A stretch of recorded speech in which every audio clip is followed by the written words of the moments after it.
बाद में आके हमसे ले लीजिए। कमरे में आ नहीं पाए हैं लेकिन सुन रहे हैं बाहर खिड़कियों से।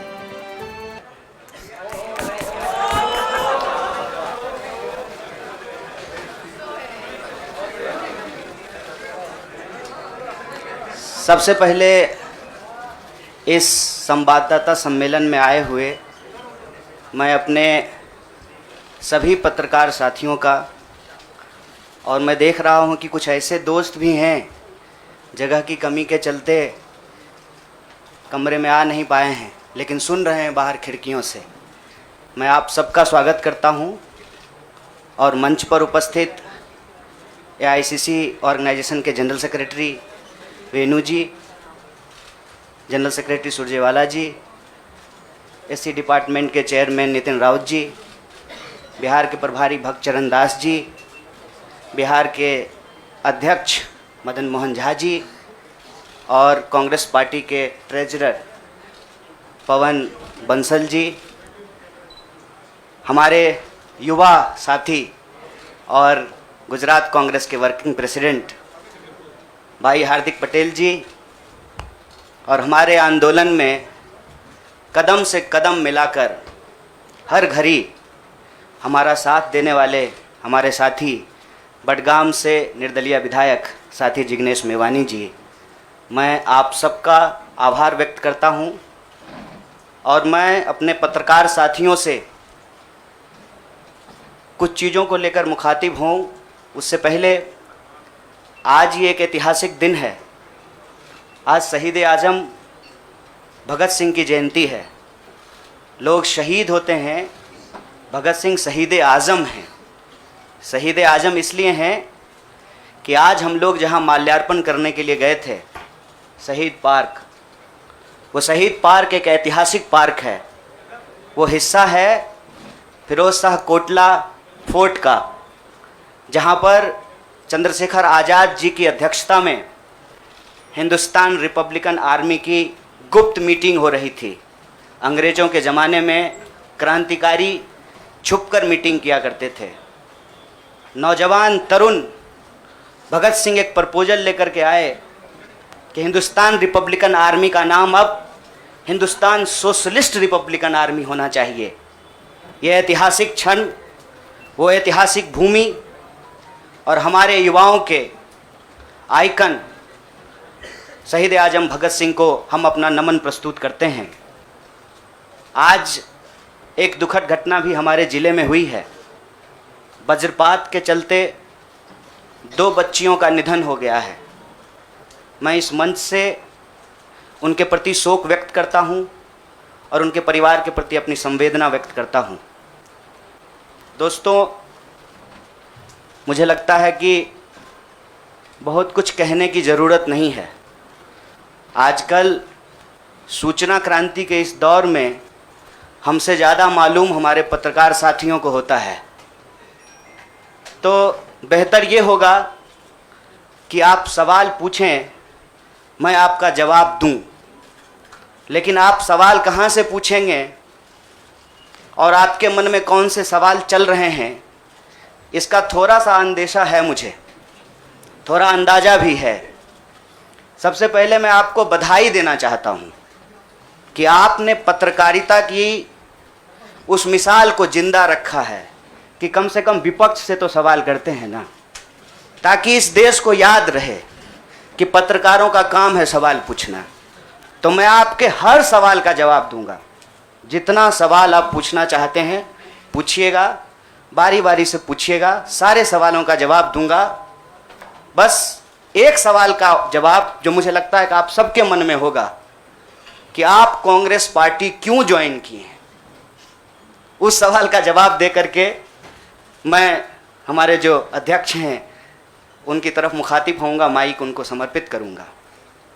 मैं कांग्रेस पार्टी इसलिए ज्वाइन कर रहा हूं कि मुझे ये महसूस होता है कि इस देश में कुछ लोग, वो सिर्फ लोग नहीं हैं, वो एक सोच है। वो इस देश की सत्ता पे ना सिर्फ काबिज हुए हैं, इस देश की चिंतन परंपरा, संस्कृति, इसका मूल्य इसका इतिहास, इसका वर्तमान और इसका भविष्य खराब करने की कोशिश कर रहे हैं। वो जो सोच है, उस सोच के बारे में आप अपने आप समझ जाएंगे, क्योंकि कहीं मैंने पढ़ा था कि आप अपने दुश्मन का चुनाव कीजिए, अपने विपक्ष का चुनाव कीजिए, दोस्त अपने आप बन जाएंगे। तो हमने ये चुनाव किया है। हम इस देश की सबसे पुरानी पार्टी, सबसे लोकतांत्रिक पार्टी, मैं जोर दे करके बोल रहा हूं लोकतांत्रिक पार्टी, ताकि आप लोग परिवारवाद पे सवाल जरूर कीजिएगा। लोकतांत्रिक पार्टी में हम इसलिए शामिल होना चाहते हैं कि हमको लगता है, और सिर्फ हमको नहीं लगता है, इस देश के लाखों करोड़ों नौजवानों को ये लगने लगा है कि अगर कांग्रेस नहीं बचा तो देश नहीं बचेगा।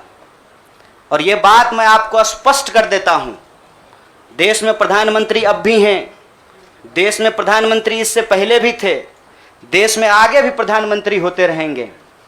लेकिन आज जब हम लोग श्री राहुल गांधी जी के उपस्थिति में फॉर्मली कांग्रेस पार्टी का फॉर्म भर रहे थे, तो साथी जिग्नेश ने संविधान की कॉपी दी और हमने उनको भगत सिंह, गांधी और अंबेडकर की तस्वीर प्रस्तुत किया, क्योंकि हमारा यह मानना है कि आज इस देश को भगत सिंह की वीरता की जरूरत है, भगत सिंह के साहस की जरूरत है। आज इस देश को अंबेडकर की समानता की जरूरत है, और आज इस देश को गांधी की एकता की जरूरत है। गांधी जब कहते हैं, रघुपति राघव राजा राम, पतित पावन सीताराम, ईश्वर अल्लाह तेरो नाम, सबको सन्मति दे भगवान, ये गांधी की एकता है। जब अंबेडकर कहते हैं कि किसी भी समाज का मूल्यांकन वहां महिलाओं की क्या स्थिति है इस बात से होगा, तब वो समानता की वकालत कर रहे होते हैं। मैं नहीं मानता हूं कि डॉक्टर बाबा साहब भीमराव अंबेडकर किसी एक समुदाय के नेता थे। कांग्रेस पार्टी ने, संविधान सभा ने डॉक्टर बाबा साहब भीमराव अंबेडकर को संविधान बनाने की जिम्मेवारी दी, और उस संविधान के प्रियम्बल में यह लिखा है, हम भारत के लोग भारत को एक प्रभुत्व संपन्न समाजवादी धर्मनिरपेक्ष लोकतांत्रिक गणराज्य बनाने के लिए, इसमें समानता, न्याय के मूल्य निहित हैं। और जब भगत सिंह कहते हैं कि आप व्यक्ति को कुचल सकते हैं, विचारों को नहीं, आप बम और पिस्तौल से कभी इनकलाब नहीं ला सकते हैं, उस साहस की जरूरत है हमको। मुझे नहीं लगता है, मेरे बहुत सारे राजनीतिक दोस्तों को यह लगता है, मुझे लगता है कि यह देश 47 से पहले वाली स्थिति में चली गई है। लेकिन जिनको लड़ना है, उनके पॉलिटिकल इमेजिनेशन में आज भी हर कोई अपना अपना शोरूम बचाने के चक्कर में है। रे भाई, मॉल में आग लग गया है, दुकान बचाओगे? बस्ती में जब आग लग जाती है ना, बेडरूम की चिंता नहीं करनी चाहिए। आज हम इस मुहाने पे खड़े हैं कि इस देश के भीतर भारतीय होने की जो पहचान है, जिसमें बुद्ध निहित हैं, जिसमें कबीर निहित हैं, जिसमें नानक निहित हैं, जिसमें हर बार हर दौर में सत्ता से सवाल पूछने का साहस होता है, उस भारतीय चिंतन परंपरा को बचाने की जरूरत है। इसीलिए हम कांग्रेस पार्टी में शामिल हुए हैं कि कांग्रेस पार्टी वो पार्टी है जो गांधी की विरासत को लेकर के आगे चलेगा। कांग्रेस पार्टी वो पार्टी है जो सरोजनी नायडू के विचारों को लेकर के चलेगा। कांग्रेस पार्टी वो पार्टी है जो अम्बेडकर, नेहरू, अशफाक उल्लाह खान, शहीद आजम भगत सिंह और मौलाना अबुल कलाम आज़ाद के रास्तों पे चलेगा। हम जब भी समानता और बराबरी की बात करते हैं, यह कुछ व्यक्तियों तक सीमित नहीं है, यह भारतीय होने का इतिहास है। और इस भारतीय होने के इतिहास को अपने आप में यदि कोई समेटे हुए है तो देश की सबसे पुरानी पार्टी है। और जो लोग कह रहे हैं विपक्ष कमज़ोर हो गया है, यह सिर्फ विपक्ष के लिए चिंता की बात नहीं है। यह मैं नहीं कह रहा हूँ, कोई शास्त्र, कोई किताब उठा करके देख लीजिए। जब विपक्ष कमज़ोर हो जाता है, सत्ता तानाशाही रुख अख्तियार कर लेती है। इसीलिए देश की सबसे बड़ी विपक्षी पार्टी, मैं कोई गुनागणित नहीं कर रहा हूँ, लेकिन मुझे यह बात सीधे तौर पे समझ में आ रही है कि देश के लोकसभा में 545 सीट हैं, 200 लगभग सीट ऐसे हैं जहां भाजपा के सामने कांग्रेस के अलावे कोई विकल्प नहीं है। मैं ये नहीं कह रहा हूं कि मेरी जिम्मेवारी सिर्फ एक पार्टी के लिए है, लेकिन जो पार्टी सबसे बड़ी पार्टी है, सबसे बड़ी विपक्षी पार्टी है, उस पार्टी को अगर नहीं बचाया गया, अगर बड़े जहाज को नहीं बचाया गया, छोटी छोटी कश्तियां भी नहीं बचेगी। इसीलिए, और मैं जब यहाँ बैठा हुआ हूँ, मेरे इतिहास को, मेरे वर्तमान को लोग देख रहे हैं। बहुत सारे सवाल हैं, वो आएंगे, उनका जवाब मैं दूंगा, लेकिन यह जो ऐतिहासिक जिम्मेवारी है, उस जिम्मेवारी से मैं अपना मुंह नहीं मोड़ सकता हूँ। मैं जहाँ पैदा हुआ, जिस पार्टी में पला बढ़ा, उसके प्रति मैं आभार व्यक्त करता हूँ। उसने मुझे सिखाया, पढ़ाया, लड़ने का जज्बा दिया है। लेकिन उस पार्टी के साथ साथ मैं उन लाखों करोड़ों लोगों को भी धन्यवाद देना चाहता हूँ जो किसी पार्टी से जुड़े हुए नहीं थे। अपने स्कूल के व्हाट्सएप ग्रुप में जब हम लोगों के ऊपर अनावश्यक आरोप मढ़े जाते हैं तो अपने दोस्तों से लड़ रहे थे, अपने घरों में डिनर टेबल पर लड़ रहे थे। लोगों की दोस्तियां टूट गई हम लोगों के आंदोलन के समर्थन में, और मैं मजाक नहीं कर रहा हूं, लोगों के डिवोर्स तक हो गए। ये जो देश में एक वैचारिक संघर्ष छिड़ा है, उस वैचारिक संघर्ष को कांग्रेस पार्टी ही नेतृत्व दे सकती है, यह हमारा भरोसा है। और मैं ये उम्मीद करता हूं कि हमारे देश के जो लाखों करोड़ों नौजवान आपके माध्यम से सुन रहे हैं, उनसे भी मैं आग्रह कहता हूं, दीवार पर बैठकर टुकुर टुकुर मुंह ताकने का वक्त नहीं है। ये अर्जेंसी का टाइम है, और इस अर्जेंसी के टाइम पे दीवार पे बैठ करके दायां जाएं कि बायां जाएं, ये मत सोचिए।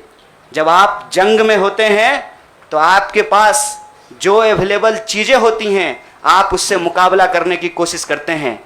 कांग्रेस पार्टी एक बड़ी जहाज है। अगर कांग्रेस पार्टी बचेगी तो हमारा मानना है इस देश के लाखों करोड़ों नौजवानों की आकांक्षाएं बचेंगी, गांधी की मीमांसा बचेगी, भगत सिंह के सपनों का भारत बचेगा, और डॉक्टर बाबा साहब भीमराव अंबेडकर की समानता का भारत का निर्माण संभव हो पाएगा। इसी आशा और उम्मीद के साथ मैं इस पार्टी से जुड़ा हूं, और मुझे पूरा भरोसा है कि कांग्रेस पार्टी जो अपने आप को एक लोकतांत्रिक पार्टी कहती है, आज़ादी के साथ, अपनी पूरी मुखरता के साथ सत्ता से सवाल पूछना और लोगों के हक के लिए लड़ना भिड़ना संघर्ष करने में हमारे साथी रहेंगे, हमारे सहयोगी रहेंगे। और ये परिवार संघ परिवार नहीं, वो क्या परिवार जो परिवार छोड़कर परिवार बनाना पड़े, वो परिवार जो आपको परिवार छोड़ने के लिए नहीं कहता है, कहता है कि अपने परिवार में रहिए।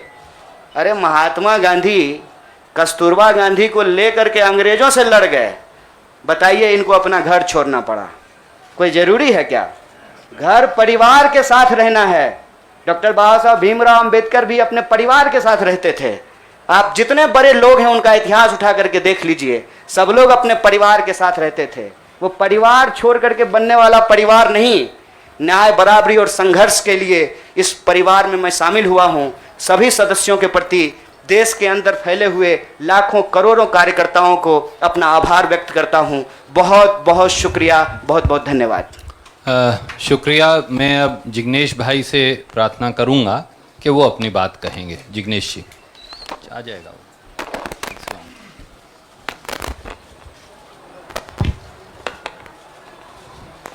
धन्यवाद।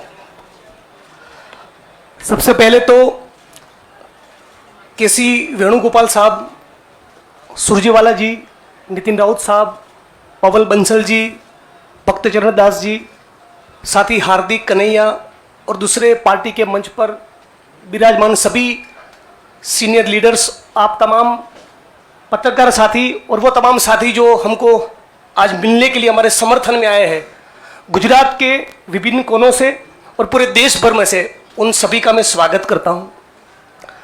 साथियों,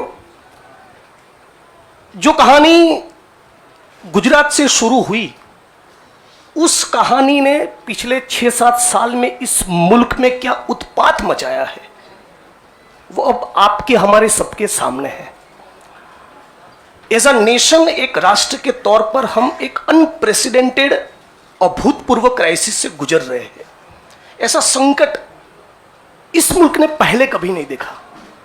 हमारे संविधान पर हमला है, दिल्ली की सड़कों पर संविधान की कॉपी को जलाया जाता है, हमारे आइडिया ऑफ इंडिया पर हमला है, हमारे देश के लोकतंत्र के ऊपर हमला है।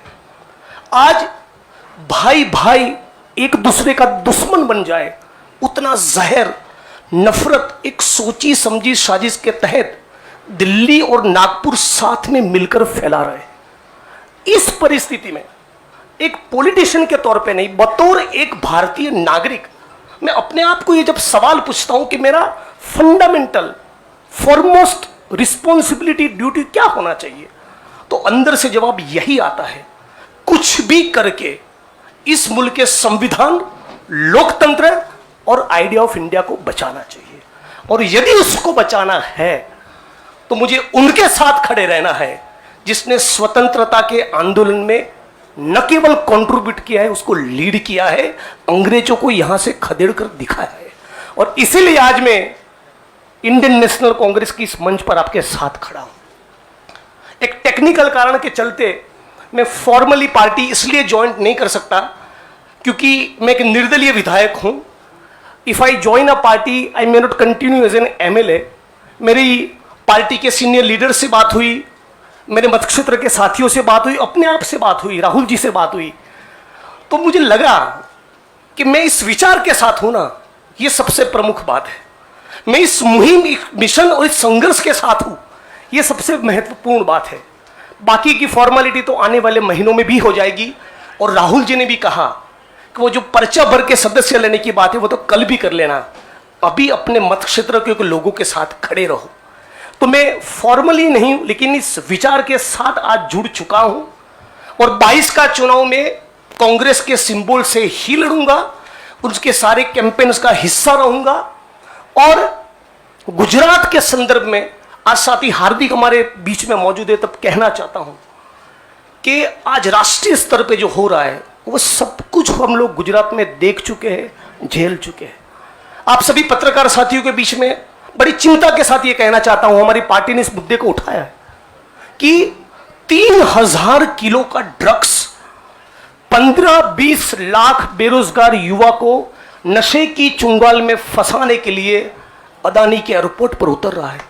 आज जब महंगाई और बेरोजगारी उसके चरम सीमा पर है, तब गुजरात और देश की बेरोजगार युवाओं को रोजगार देने के बजाय ये फांसीवादी ताकतें चाहती है कि रोजगार तो ना मिले, उनको नशे के हवाले में झोंक दिया जाए। तो इन सारी परिस्थितियों में यदि बाबा साहब अंबेडकर के संविधान को बचाना है, हमारे आइडिया ऑफ इंडिया को बचाना है, भगत सिंह को जब मुकदमे की कार्यवाही के दौरान पूछा गया कि क्रांति क्या है, तब शहीद आजम ने कहा था कि क्रांति से हमारा मतलब है किसानों और मजदूरों के हाथ में सत्ता। माननीय प्रधानमंत्री जब अमेरिका से वापस आते हैं तो भाई विस्टा का काम ठीक ठाक चल रहा है ना, नई पार्लियामेंट का, वो देखने के लिए जाते हैं, किसान को मिलने के लिए नहीं जाते। तो किसान हो, मजदूर हो, दलित हो, आदिवासी हो, महिलाएं हो, सबके ऊपर एक जो अनप्रेसिडेंटेड हमला है, इसको रोकने के लिए मैं भारत की जनता को, भारत के 21 करोड़ दलितों को और सारे लाखों करोड़ों युवाओं को अपील करता हूं, सेंस ऑफ अर्जेंसी के साथ, अभी वक्त नहीं है, कूद पड़िए, एक नया आंदोलन छिड़ने वाला है। स्वतंत्रता के आंदोलन की जो रौनक थी, वो जो चार्म था, वो जो माहौल था, हमको वो क्रिएट करना पड़ेगा। यहां पर तमाम वो लोग जो सचमुच मानते कि देश को बचाना है, उन सभी को हम अपील करते हैं कि इस प्लेटफॉर्म के साथ जुड़िए। ये एक मिशन है और इसको मिशन की तरह लीजिए। और मुझे पूरी उम्मीद है, जैसे कि साथी कन्हैया ने बचाया, कि डेमोक्रेसी के हमारे इस मुल्क में बहुत डीप रूट्स है, पार्टी के भी डीप रूट्स है। तो साथ में मिलकर हम लोग लड़ेंगे, संघर्ष करेंगे और इस मुल्क को बचा पाएंगे। आप तमाम साथियों का मैं दोबारा स्वागत करता हूं और दोबारा इस प्लेटफॉर्म के माध्यम से पूरे देश की जनता को अपील करता हूं, सेंस ऑफ अर्जेंसी के साथ तुरंत जुड़िए। एक बहुत जबरदस्त माहौल हम लोगों को खड़ा करना चाहिए। मैं साथी हार्दिक, कन्हैया और दूसरे यंगस्टर्स के साथ पूरे देश में हम लोग जाएंगे और हजारों लाखों युवा इस प्लेटफॉर्म में जुड़े, आईएनसी के साथ जुड़े, कांग्रेस पक्ष के साथ जुड़े। इसके लिए लग जाएंगे। आप तमाम साथियों का शुक्रिया। आपके सवाल भी बाद में लेंगे। मित्र ने कुछ बात कही थी, मैंने सोचा मेरी तो मानते नहीं, शायद छोटे की मान लें। All right, then we will go to somebody who, yes ma'am, will begin with you. मेरा सवाल कन्हैया आपसे है। आपने कहा कि आप कांग्रेस पार्टी इसलिए ज्वाइन कर रहे हैं क्योंकि कहीं ना कहीं आपको लगता है कि कांग्रेस खतरे में है, कांग्रेस को बचाना जरूरी है। जैसे आपने कहा कि कांग्रेस बड़ा शिप है और अगर छोटे शिप अगर ये डूब गया तो बाकी भी डूब जाएंगे, तो आपको लग रहा है you have come here as a saviour to Congress. Madam ji बुरा मत मानिएगा, लगता है कि सवाल आप पहले ही सोच लिए थे। मैंने ये नहीं कहा था कि कांग्रेस खतरे में है, हमने कहा देश खतरे में है, लोकतंत्र खतरे में है, आइडिया ऑफ इंडिया खतरे में है।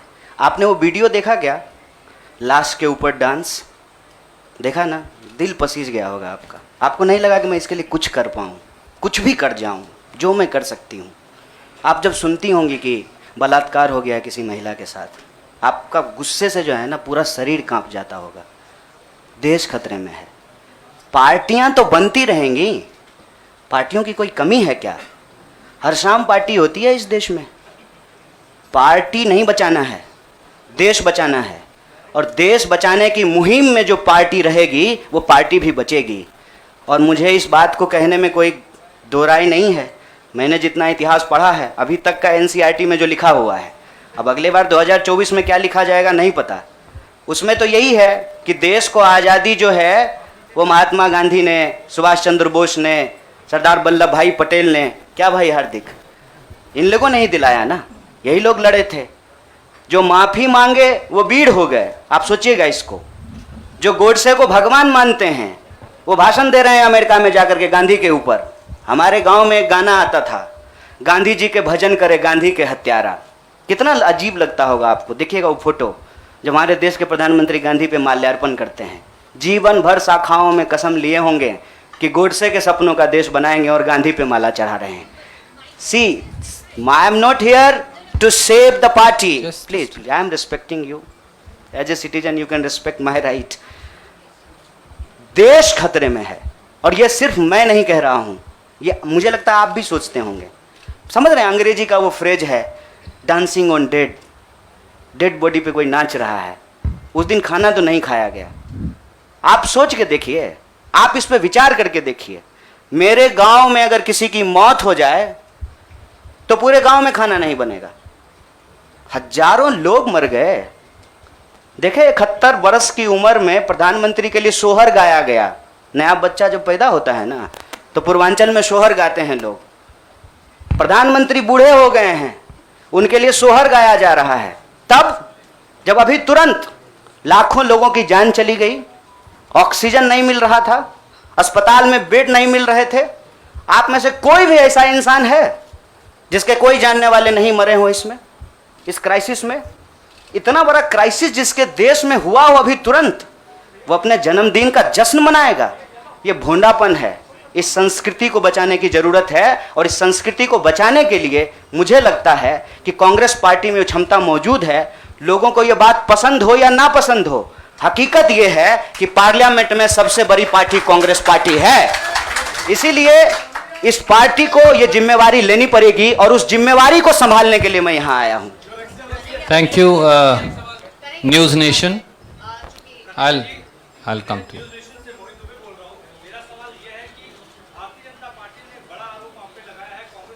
जनता पार्टी का आरोप को कौन पूछता है? आपका कोई आरोप है मेरे ऊपर? भारतीय जनता पार्टी को मैं सीरियसली नहीं लेता हूं। आपका कोई आरोप है? आप सवाल पूछिए। साहब, जो साथी पीछे खड़े हैं, थोड़ा आप शांति का दान दीजिए प्लीज। अरे भैया प्लीज, दुबे जी आप पूछिए please, ask your question quickly.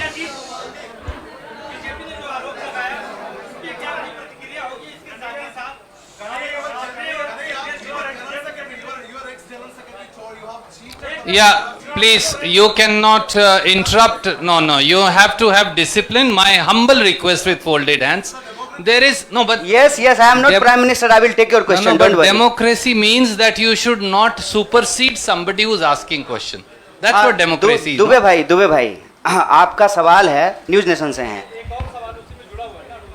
अच्छा, भारी भारी। जल्दी से पूछिए ना। नहीं नहीं नहीं, और लोगों ने किया है, नाम बताएंगे। मेरा सवाल आपसे ये है कि तमाम जो कांग्रेस के और युवा नेता है वो छोड़ के चले गए, तो क्या माना जाए कि आप जितने भी लोग आपने ज्वाइन किया है, ये राहुल गांधी की नई टीम होगी, राहुल गांधी की सियासी जो नाव है उसको पार लगाने का काम करेंगे? देखिए, मैं यही कह रहा हूँ, हमारे देश के लोगों के पॉलिटिकल इमेजिनेशन को कुछ हो गया है। अभी क्या हो गया है मुझे समझ में नहीं आ रहा है। हमने आपके सवाल को अपने आप लेते हुए हमने अपने पूरे वक्तव्य को रखा। हमने कहीं भी कहा कि हम कोई टीम बना रहे हैं, बीसीसीआई थोड़ी है सर, मतलब टीम बना रहे हैं। मैं कह रहा हूं कि भारत की परंपरा, चिंतन परंपरा, सोच, जिस पे आपको गर्व होता है भारतीय होने के चलते, उस परंपरा को समेटने का, उसको आगे बढ़ाने का काम देश की सबसे पुरानी पार्टी कांग्रेस पार्टी ने किया है। उस पार्टी के पास एक ऐतिहासिक जिम्मेवारी है और इस देश का नागरिक होने के चलते, साथी जिग्नेश ने कहा, यह हमारी भी ऐतिहासिक जिम्मेवारी है कि कल को जब इतिहास लिखा जाएगा तो हमसे भी पूछा जाएगा, दुबे भाई आपसे भी पूछा जाएगा कि जब यह तमाशा हो रहा था तो हम क्या कर रहे थे। हमने वो कहानी सुनी है बचपन में, आपने भी सुना होगा। जंगल में आग लगी, एक कोयल अपने चोंच में पानी भर करके जंगल की आग बुझाने की कोशिश कर रही थी। जंगल की आग नहीं बुझी, या बुझनी होगी बुझ जाएगी। कम से कम कोयल का वह ऐतिहासिक प्रयास जो है वो इतिहास याद रखेगा। और ये जो आप कह रहे हैं ना, डूबती हुई नाव, देखिए कभी कभी ना इंसान को भ्रम होता है, जैसे टिड्डे को भ्रम होता है कि वो अपने पांव से आसमान टिका रखा है। हमको ऐसा कोई भ्रम नहीं है। मेरे अकेले से कुछ नहीं होगा। जब आप जुड़ेंगे, हम जुड़ेंगे, इस देश के संविधान में, आइडिया ऑफ इंडिया में भरोसा करने वाले लोग जो हैं, जिसको हम कहते हैं गांधी के सपनों का भारत, जिसको हम कहते हैं सर भगत सिंह के सपनों का भारत, जिसको हम कहते हैं डॉक्टर बाबा साहब भीमराव अंबेडकर के सपनों का भारत, जिसको हम कहते हैं बिरसा मुंडा के सपनों का भारत, सावित्रीबाई फूले के सपनों का भारत, श्री कृष्ण सिंह के सपनों का भारत, जगजीवन राम के सपनों का भारत, मौलाना अबुल कलाम आजाद के सपनों का भारत, उस भारत को बचाने की बात मैं कर रहा हूँ। और सियासत, मैं बार बार कहता हूँ, अगर सियासत सही होगी तो गलत लोग जो सत्ता पे काबिज हैं ना, मुझे भारत के लोगों पे बहुत भरोसा है। अरे हैं हम लोग थोड़ा सा आलसी, लेकिन जब आ गए ना अपने पे, 200 साल अंग्रेजों ने राज किया था, जब से भारत के लोग अपने पे आ गए ना, तो 1942 में भारत छोड़ो आंदोलन का जब नारा महात्मा गांधी ने दिया था, तो अंग्रेजों को भारत छोड़ करके जाना पड़ा था। और उस वक्त जो लोग अंग्रेज से पेंशन ले रहे थे, माफ़ी मांग रहे थे, वो आज एनसीईआरटी की किताब बदल रहे हैं कि अपना नाम भी हम वीरों में लिखवा लें। इसीलिए मैं कह रहा हूं कि उस इतिहास को, उस चिंतन परंपरा को बचाने की जरूरत है। पार्टी अगर उस सिद्धांत पे चलेगी, संविधान के प्रियम्बल को रक्षा करने की कोशिश करेगी, पार्टी भी बचेगी और पार्टी सत्ता में भी आएगी। ऐसा मेरा उम्मीद है, ऐसे मेरी आशा है। Jainendra from ABP, can you please come forward and ask. हाँ, पूछिए जरा, एक सवाल पूछिए। हम एक आग्रह करें, आप लोग ना लड़ाई नहीं लगवाइए हमारे दोस्त के बीच में। भोरे से जो है ट्विटर पे आप लोग क्या क्या जो चला दिए हैं, और लोग हमको पूछ रहा है कि जिग्नेश का नाम काहे नहीं ट्रेंड कर रहा है। मैं आपसे ही आग्रह कर रहा हूँ, हम ना अलग अलग लोग नहीं हैं, यह मंच आपस में बटा हुआ नहीं है। तो सवाल जो है सारा तोप का गोला जो है हमारे तरफ ही नहीं हो, मंच के तरफ मुखातिब हो, मैं भी जवाब दे दूंगा। Yes, Jainendra ji please ask your question.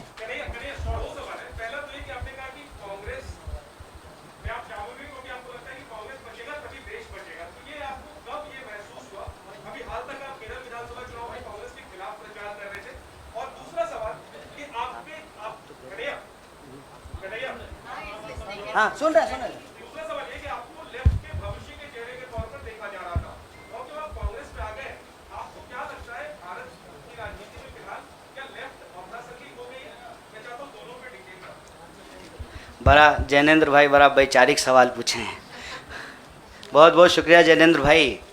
एक तो देखिए, हमारी जो ये नई पार्टी है, इस पार्टी के जो संगठन के महासचिव हैं वो केरल से ही हैं। इनसे आप चाहें तो अकेले में भी पूछ लीजिएगा। कांग्रेस पार्टी के खिलाफ हमने एक शब्द नहीं बोला था। हम कांग्रेस पार्टी के खिलाफ भी बोले हैं, लेकिन केरल के विधानसभा चुनाव में नहीं, जेएनयू के प्रेसिडेंशियल स्पीच में बोले थे। देखिए, हमको हमारा इतिहास पता है और हम यही कहते हैं, इतिहास को तोड़ा और मरोड़ा नहीं जा सकता है। इतिहास इतिहास होता है। इतिहास कोई कागज़ पे लिखे हुए शब्द होते हैं कि आप उसको जो है इरेजर से मिटा दीजिएगा। केरल के विधानसभा चुनाव में कांग्रेस पार्टी के खिलाफ नहीं बोले थे। आपने पूछा कि कब इसको आपको ऐसा महसूस हुआ। देखिए, महसूस तो मुझे राजनीति में आए हुए 18 साल हो गए हैं और मैंने हमेशा ये महसूस किया कि कहीं ना कहीं इस देश की जो राजनीतिक विरासत है वो भटक गई है। भूल भुलैया नहीं होता है, राइट लेफ्ट सेंटर घूमने लगा है और पता ही नहीं चल रहा है कि एक्चुअल आइडियोलॉजिकल पोजिशनिंग कहाँ है, उसके थ्रेड्स कहाँ पे हैं। तो मैं जनेंद्र भाई, आपने वैचारिक सवाल पूछा है, एक ऐतिहासिक तथ्य आपसे साझा करता हूँ। मैं ऑल इंडिया स्टूडेंट फेडरेशन का मेंबर था कल तक। वो ऑल इंडिया स्टूडेंट फेडरेशन 1936 में बना और उस इतिहास जाकर के देख लीजिएगा। उसका जो इनॉग्रल सेशन था, पंडित जवाहरलाल नेहरू का उसमें भाषण हुआ था और उस वक्त देश के जितने भी नौजवान थे, सुनने में थोड़ा अजीब लग सकता है हमारे कुछ साथियों को, लेकिन अपने विद्यार्थी के होने के ज़माने में अटल बिहारी वाजपेयी भी शामिल हुए थे, बाद में निकाल दिया गया था। मतलब अंग्रेजों के खिलाफ जो छात्रों का संघर्ष हो रहा था, सभी विचारधारा के लोग उसके सदस्य थे। और आपने जो वैचारिक सवाल पूछा कि आपको लेफ्ट के भविष्य के रूप में देखा जा रहा है, कौन कह रहा है कि लेफ्ट का भविष्य खराब हो गया है? व्यक्ति आते हैं और जाते हैं, संगठन हमेशा व्यक्ति से बड़ा होता है। व्यक्ति की अपनी एक भूमिका होती है, उस भूमिका को वो अपनी क्षमता से निभाने की कोशिश करता है। मैं आपको बता दूं, जहां जिस पार्टी से आप मेरा संबंध जोड़ रहे हैं, मैं वहां पैदा हुआ हूं। मेरे भीतर सोचने, समझने, लड़ने की जो क्षमता है, ये उसके ट्रेनिंग का हिस्सा है और मुझे इस बात का गर्व है। लेकिन वहाँ जो लड़ने का तरीका है और जिस तरीके से वो लड़ रहे हैं, मुझे लगता है आज जो देश की स्थिति है उसमें उसके स्पीड को बढ़ाने की ज़रूरत है और जो वैचारिक संकीर्णता है उसको तोड़ने की ज़रूरत है। मैं आपको एक बात बताना चाहता हूँ। मैं अपने कई साथियों से पूछा कि क्या भगत सिंह की जयंती देश के सभी संगठनों को नहीं मनाना चाहिए, और क्या गांधी की तस्वीर सभी संगठनों के कार्यालय में नहीं होना चाहिए? ये हमारा इतिहास है, ये हमारी विरासत है। कुछ लोग बहुत चालाकी से विचारधारा की खोल में यह जो हमारी ऐतिहासिक विरासत और परंपरा है, इसको आपस में उलझाने की कोशिश करते हैं। एक बड़ा पॉपुलर डिबेट है मीडियम और मीन्स का, साध्य और साधन का, हिंसा और अहिंसा का। तो मैं आपके सामने इस सदन के समक्ष यह बात कहता हूं, जब भगत सिंह कहते हैं कि बम और पिस्तौल इनकलाब नहीं ला सकता है, मतलब भगत सिंह हिंसा का निषेध कर रहे हैं, वायलेंस को निगेट कर रहे हैं। और जब बापू कहते हैं, महात्मा गांधी कहते हैं करो या मरो, मतलब वो व्यक्ति के ऊपर होने वाली हिंसा को स्वीकार कर रहे हैं और अहिंसा को निगेट कर रहे हैं। देश की अर्जेंसी क्या है, इस बात को समझिए। और देश की अर्जेंसी ये है कि आप पैदा कहीं भी हुए हों, अगर गांव में आग लगी है, आप अपने दरवाजे के बाहर डंडा लेकर के गेटकीपर बन करके खड़ा हो जाएंगे कि घुसने नहीं देंगे, निकलने नहीं देंगे, तो आपका घर भी नहीं बचेगा, बेडरूम भी नहीं बचेगा। इसलिए समझदारी इस बात में है कि आपसी जो नाराजगी है, आपसी जो वैचारिक मतभेद है, उसको किनारा कीजिए और बस्ती बचाने के लिए इकट्ठा होइए, क्योंकि ये देश हम सबका है। इसीलिए लेफ्ट राइट का जो क्वेश्चन है ना, वो अप्रासंगिक इसलिए हो गया है कि आज आपको वैसे आदमी के साथ सामना करना पड़ रहा है जो हमारे जमाने का गोविंदा है, ड्रेस बदलते रहता है। इसीलिए इस वैचारिक भ्रम में नहीं पड़िए। देश बचाइए, संविधान बचाइए, यही हमारा लक्ष्य है। Siddharth from ANI. Siddharth please go ahead and ask. Siddharth सवाल पूछिए प्लीज. जिग्नेश जी जवाब देंगे. आपकी बात को बोल कर रहा हूँ. आपने कहा एक जहाज है, दूसरा उसे बचाने की जरूरत नहीं है, लेकिन जो जहाज का कप्तान है राहुल गांधी, इसको लगता है कि बाकी छोटे जो कश्तियां हैं उसको चलाने वालों को उसको फॉलो करना चाहिए. मेरा सवाल खुले तौर पर ये है कि राहुल गांधी विपक्ष का चेहरा होना चाहिए जब एक लड़ाई दो विपक्ष का चेहरा तो मीडिया भी होना चाहिए. विपक्ष का चेहरा वो तमाम लोग होना चाहिए जो आइडिया ऑफ इंडिया और इंडियन कॉन्स्टिट्यूशन में बिलीव करता है, उसको प्रोटेक्ट करना चाहते हैं. पीरियड.